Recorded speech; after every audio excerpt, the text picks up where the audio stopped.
You've known about it for 2 weeks. I haven't known till now. I've been on a boat before. Look, let's get some stuff loaded. Come on. Well, why don't you at least come and have a look at it? Look, what do you want to look at a bleeding boat for? Being on a hovercraft, so I ain't scared of a barge, am I? I know you ain't. He said I was. He said I was bloody scared. I did not. I said if you were nervous, you should come down and have a look, that's all. Trevor? I want to. It's 2-3 days. Look, we go down as far Come through, as will you? said, and then we come back again. Go and bloody good luck to you.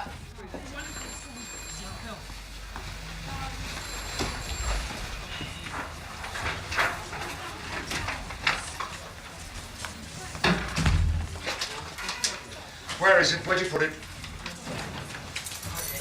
What? The bloody car, Trevor, the car. I'll give it to Ox family. He's going to ship wogs back to Zululand. Where is it? Police parking lot, Broadway Lane. Where's lunch? Why'd you take it?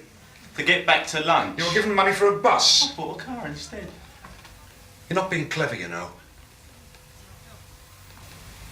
When do I get lunch?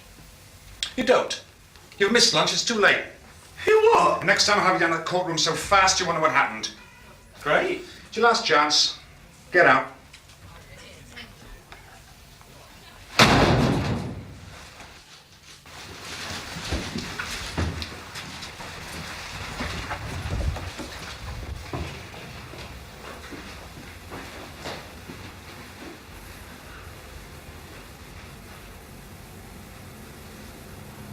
You had your lunch?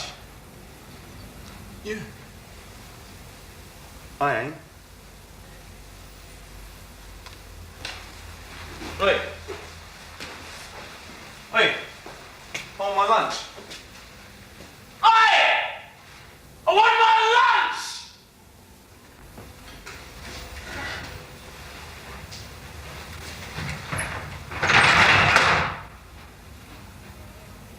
Do you mind?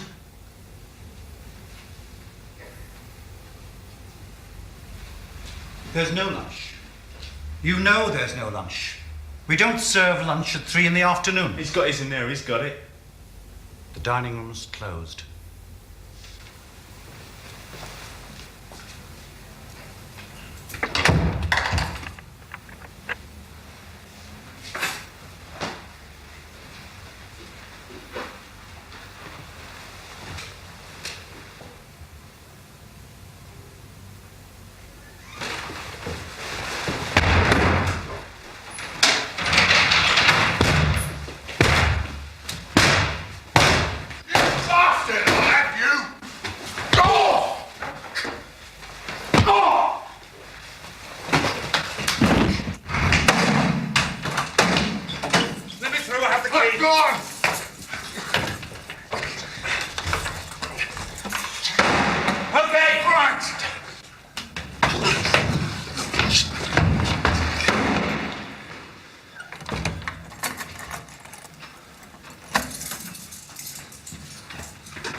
Get rid of this, shall we?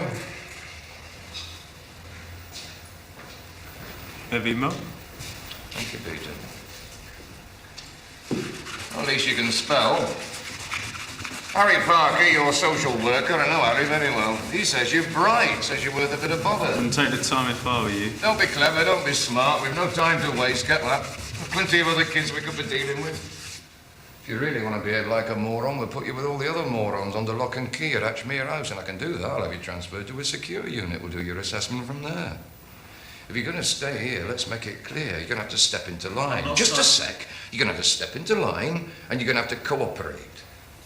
Now, that shouldn't be too difficult. We're a reasonable lot. I'm not signing any contract. Well, let's look at that, shall we? Let's give your intelligence the benefit of the doubt. Mr. Parker says you're a bright lad, and I respect his opinion. So I have a particular interest in you. Personal. Between the two of us. I want you to prove to me you're worth all the time and effort that we're prepared to put into you. Your big break, this. Does it not give you a second chance? All right. All right. Good. So let's take a look at what life's got in store for you. Go back a few steps, see just how clever you've been so far. For a kick-off, you've just been to court, haven't you? When was it? Thursday. Yesterday. Just yesterday. You've been to court before, haven't you? Right. Right. Still being clever, still being smart. So what were the most important things that happened to you before you went to court? Can you remember that far back, eh? You started off here at home. H-O-M-E spells home. And there's your mum, your dad, all the rest of them. And just like any other mum and dad, all they ask you to do, all you have to do is to go to school. Now, that's not too much to ask, is it? You're clever, bright. Everybody wants you to succeed. Nobody wants a failure on their hands. Get the right qualifications, make your way in the world. But you didn't want to go to school, did you? You knew best. So you started bunking off out the gate over the fence. And your teachers are concerned because they're there to help. They don't want to see you get behind. So they go and see your mum and dad. My teacher's ever been to my house. No matter. They talked to your mum and dad, didn't they? And they told you to get your ass back into school. They know you have to go. But you still didn't listen. Out the gate, over the fence. Before you know where you are, your mum and dad get a visit from the education welfare officer. Got a visit from him, didn't you? Yeah. That's right. Because the EWO's there to make sure you go to school. If you don't, he gives the nod to the appropriate authority, and that spells trouble. Now, at this point, a lot of kids get a bit of sense. They get themselves together. They get back to school. They listen. But you didn't listen, did you? The education welfare officer visits 4, 5, 6, even 7 times, tries to help, discover the problem. A lot of time and expense, and all because you don't want to go to school. The EWO reaches his limit. So he sends your parents a letter threatening to take you to court for non-attendance, but that does nothing, absolutely nothing. So there's a summons, and you go for the very first time to court, your debut. First appearance, send him home for a test attendance, for whatever good that'll do. You're supposed to go to school for 21 days straight, but you foul up after the 3rd or 4th day, and back you go again. So, 1, 2, 3, 4, 5, 6 breaks. 6 chances to get yourself straight and get your ass back into school, and 1, 2, 3, 4, 5, 6 times you've blown it. No, am I not right? Yeah. But you weren't just bunking off, were you? You had to do something with all that free time. So you did a bit of thieving. First 2 or 3 times you get caught, you get taken down the neck, and some policeman tells you off, shouts at you. Next time you get a caution. This time a sergeant in full uniform shouts at you. That doesn't make a damn bit of difference, because you're apparently deaf to any kind of reason. You go on nicking and making a general bloody nuisance of yourself, when you should be here learning something useful. But it's burglary, shoplifting, TDA, touching the dog's arse, taking and driving away. And back you go to court. They're getting to know you now. So you get fined or sent to the local police attendance centre. Kept off the streets all day Saturday, made to scrub floors by another loud policeman when you could be watching West Ham lose at home. The magistrates don't know what to do with you. They're all greengrocers and shopkeepers. So, they send you here to us for assessment.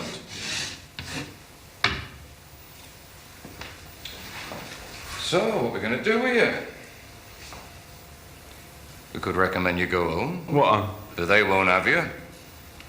So are we going to get rid of you? Foster parents? Never. Children's home? A joke. CHE Detention Centre, Borstal. Well, a pity about CHE, Community Home with Education, appealing both to your intellectual brilliance and your public spirit. What used to be called an approved school, a CHE. You could have been king of the mafia. Lots of lick-me-arse power trips for ambitious young 15-year-olds, and you've just turned 16. Bad luck. Not much left to bring you in line, is there? Short, sharp shock at the local detention centre. A Borstal. 2 simple lessons you're going to have to learn, DC or Borstal. 1, discipline. 2, respect for authority. You're going to have to learn it, so you might as well learn it now. This is an open invitation to you to cooperate, Trevor, for your own good. DC, 7 out of 10 coming out of detention centres, 8 out of 10 leaving Borstals, re-offend, commit crimes, that is, within 2 years. So, here you are, fresh out of Borstal. What's the first thing you're going to need, Peter? A job. A job. Peter, how many unemployed do we have at the moment? Millions. Exactly. So what chance have you got with your spots and your record of getting a job against a lad with O and A levels and a decent haircut? About nil. Optimistic. So, no job. What do? Sign on the dole. How much is that worth to you? Place to live, food in your gut, a bit of fun, nothing is gone, broke. No job, no prospects, no cash. So what do? And you're back here. And all because you were too damn stupid when you were here, nicking sweets from the local tuck shop. Well, they've tried all this. You know, this didn't work, not with you. So what's left? And you're on the bandwagon, boy. And you won't get off. Prison, locked up like an animal.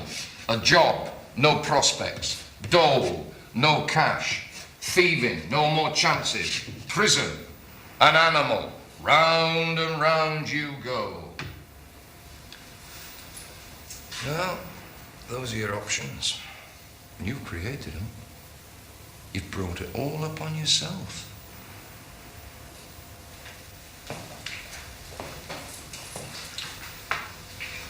Before you kick another door down, before you kick another chef in the bollocks, before you do anything, think. You may not get another chance. Settle down, we'll have another little chat on Monday.